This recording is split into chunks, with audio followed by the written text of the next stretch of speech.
what I was really hoping to film, and what I did manage to see, was this common kingfisher. What an absolute delight. Only a small bird, but look at the colours.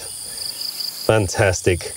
It came and sat in the shrubs here in the water on many occasions, often for long periods of time, looking around it, scanning the surface of the water for fish.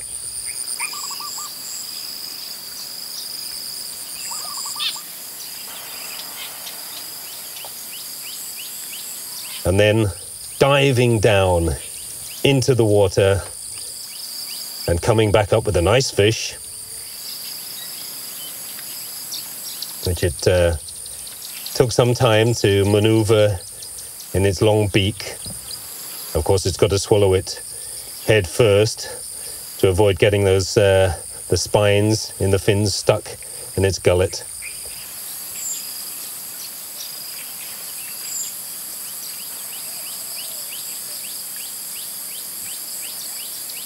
And eventually it manages to turn the fish round and swallows it down.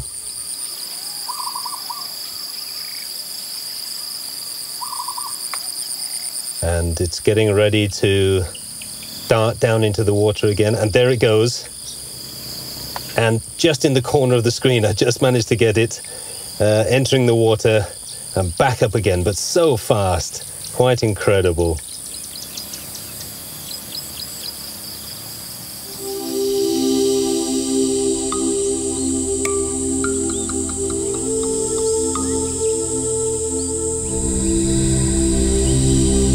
Up towards Jesse's pools, we picked up the male leopard high up in a leadwood tree, scoping out impala and looking for potential prey.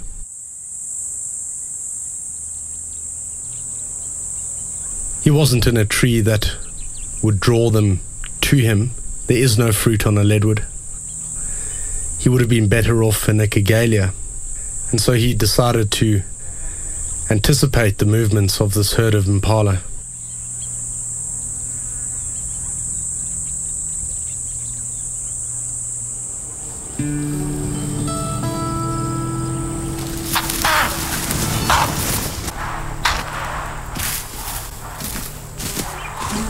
It was a close call.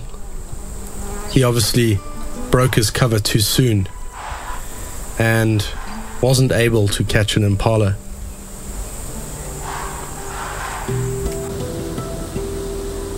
All he could do was try and disappear back into the forest and continue his hunting sortie.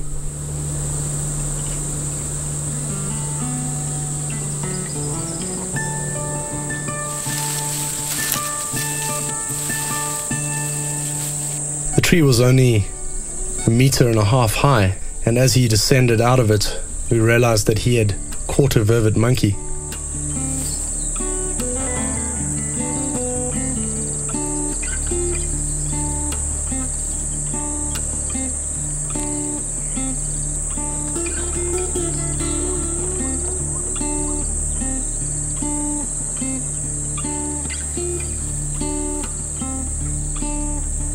He carried the vervet into a latudua bush, and then he began to pluck it before eating the vervet.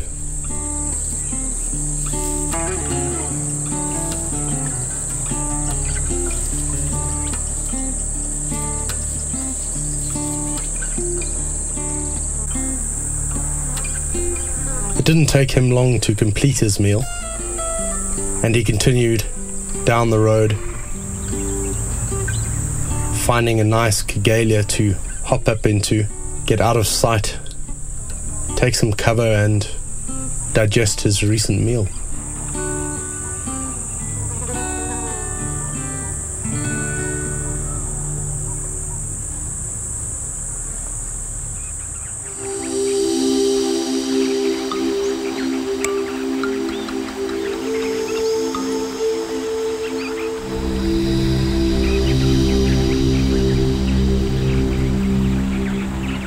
Where there was just sand and dry riverbed and dust, there's now a great river.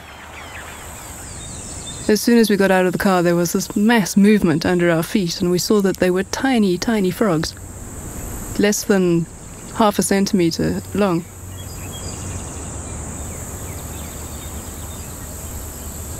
And they were everywhere, millions of them. We soon saw that there would be many millions more, so the edges of the river were just seething, teeming with tadpoles that were gathered there in the shallows where it's warmer.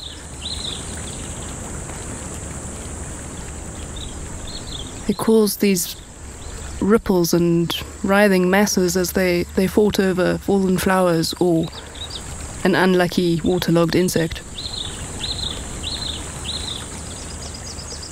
The little frogs would swim past as well, but they're so small that they have to fight the surface tension of the water, and there's this mass energy going nowhere very fast at all. After a while we heard great croaking coming from upstream and went in search and found a pond packed with toads, and they were in full mating frenzy. We can't be sure the little ones come from these toads, but it does seem likely with all this activity.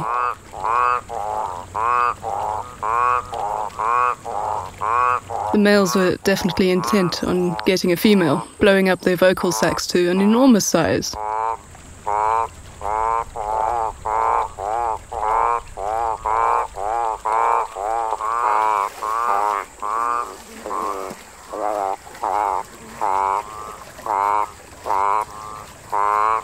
But they were ambushed on many occasions by other males as well. There's not a lot of discrimination when they're so frenzied in this mating ritual. And it led to huge writhing balls of toads, each fighting to get a female.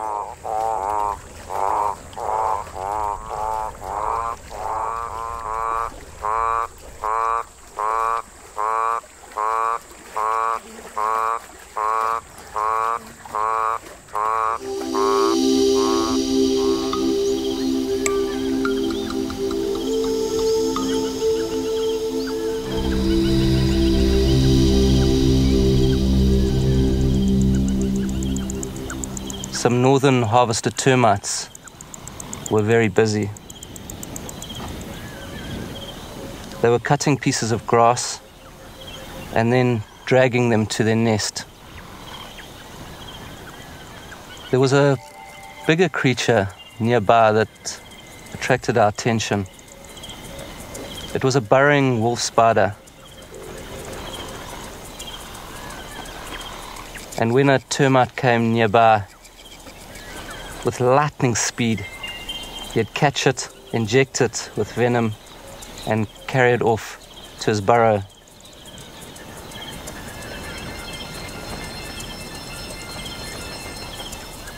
It must have been stockpiling, as this activity happened at least 20 times.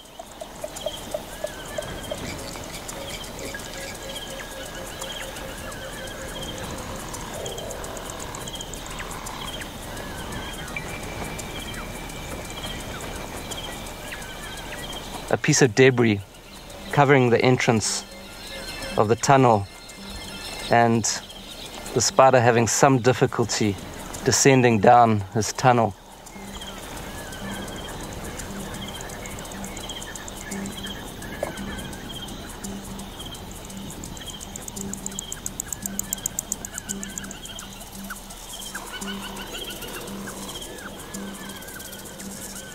Not far away, an agama lizard was also feeling the heat. As it pushed its body away from the hot sand, and eventually it too found refuge on a taller piece of grass and enjoyed the breeze, thus helping it thermoregulate.